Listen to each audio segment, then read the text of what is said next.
섬김의 시작. 너희 안에 이 마음을 품으라. 곧 그리스도 예수의 마음이니, 예수님께서 이 땅에 오신 이유가 죄의 본성을 가진 인간을 대신해서 죽으시고 구원하사 우리를 섬기려고 이 땅에 오셨습니다. 우리가 신앙생활 하면서 섬김에 대한 이야기를 많이 듣고 또 실천하고 있습니다.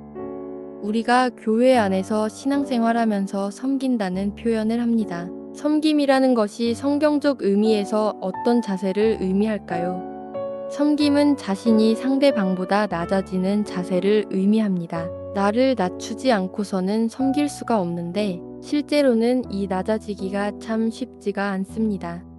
낮아진다는 말은 다른 말로 상대방을 높여야 되는데 이것이 더 어렵습니다. 왜 그럴까요? 가장 핵심의 요소를 예수님의 모습을 통해서 생각해 본다면 우리는 희생하지 않으려고 보니 낮아지기가 어려워집니다. 낮아지려면 희생해야 되고 조금 손해볼 줄도 알아야 됩니다.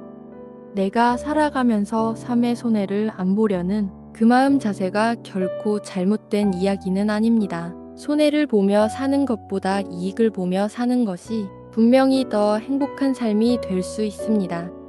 예수님의 모습을 생각해 볼 때 예수님은 이익을 추구했을까요? 손해를 보며 희생을 추구했을까요? 성경은 예수님을 철저히 희생하신 분이라고 말씀합니다. 예수님을 믿는 사람들은 불편하지만 실상 더 많은 이익을 얻기를 원하지만 때때로는 손해도 감수할 줄 알아야만 합니다. 여기서 말하는 손해보는 삶은 관계 속에서 물질적인 것과 동시에 내가 상대방을 향한 시간까지 희생하는 마음의 자세를 진정한 섬김이라는 것입니다. 인자가 온 것은 섬김을 받으려 함이 아니라 도리어 섬기려 하고 자기 목숨을 많은 사람의 대속물로 주려 함이니라. 섬김은 상대방의 입장에서 그 입장을 헤아리는 자세를 의미합니다. 우리가 사물을 오른쪽에서 볼 때와 왼쪽에서 볼 때 보이는 차이가 있습니다. 우리는 우리가 보는 식으로 상대방의 색깔을 기억하고 판단하며 생각해서 이야기하려 합니다. 그런데 막상 자리를 바꿔 상대방의 입장을 보면 내가 보는 것과 전혀 다르게 생각지 못한 것들을 보는 경우들이 있습니다. 죄로 인해서 우리가 연약함을 가지고 있는데 그 연약함을 예수님이 친히 겪으시고 그 죄인들을 해결하기 위해서 오신 분이 예수님이십니다. 다시 말하자면 하나님의 입장에서 이 땅에 오신 것이 아니라 우리 연약한 우리를 위해서 우리 입장을 대변하기 위해서 이 땅에 오신 분이 예수님이십니다. 우리에게 있는 대제사장은 우리의 연약함을 동정하지 못하실 리가 아니요. 모든 일에 우리와 똑같이 시험을 받으신 이로되 죄는 없으시니라. 동정하지 못하다라는 말이 원어적인 의미에서 우리와 동일하게 경험한 존재라고 말합니다. 고난받지 않아도 되는 예수님께서 우리를 생각하사 우리 입장을 대변하기 위해서 이 땅에 오신 것입니다.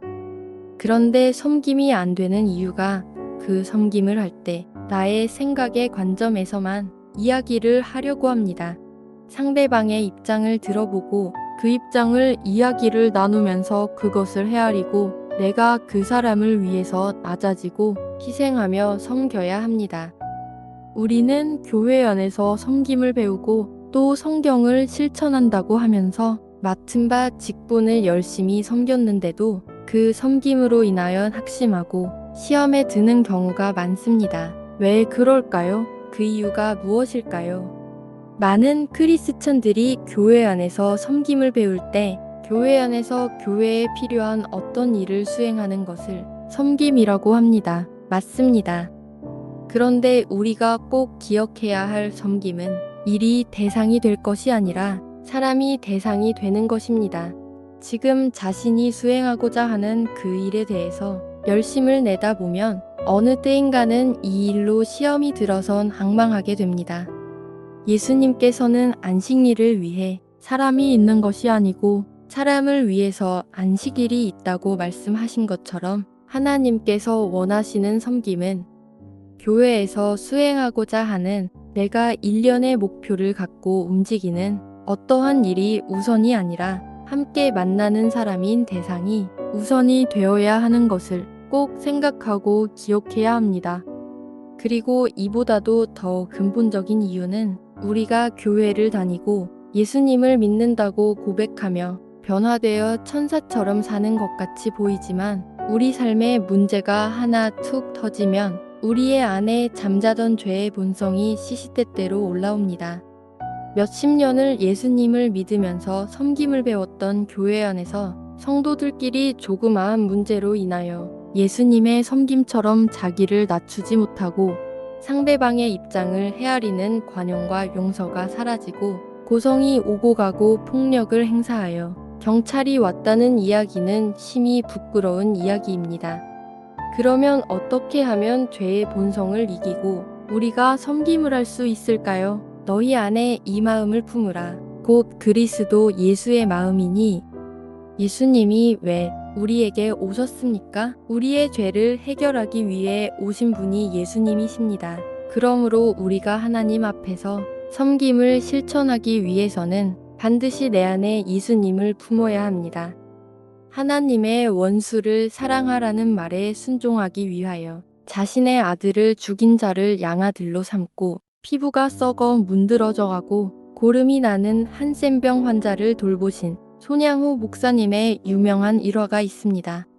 목사님께서 한센병 환자를 돌보면서 하나님 너무 더럽습니다. 한센병 환자들을 대할 때 나는 악취와 이들을 대하는 나의 모습이 너무 고통스럽습니다. 내 힘으로 할 수 없사오니 내 안에 예수님께서 살게 도와주시옵고 예수님의 마음으로 이것을 감당하게 하여 주옵소서.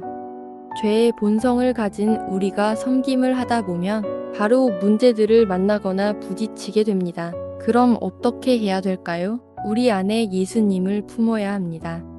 사도 바울이 고난과 핍박 속에서도 그들을 위해 기도합니다. 예수님의 사랑을 믿음으로 마음에 품었기 때문에 사도 바울도 그들을 품을 수 있었습니다. 내가 그리스도와 함께 십자가에 못 박혔나니 그런즉 이제는 내가 사는 것이 아니요 오직 내 안에 그리스도께서 사시는 것이라. 이젠 내가 육체 가운데 사는 것은 나를 사랑하사 나를 위하여 자기 자신을 버리신 하나님의 아들을 믿는 믿음 안에서 사는 것이라. 우리가 살아가면서 나를 사랑하신 예수님을 내 마음에 품고 나를 낮추고 희생하며 상대방의 입장을 헤아려 섬김을 할 수 있는 성도님이 되시기를 예수님의 이름으로 축복합니다.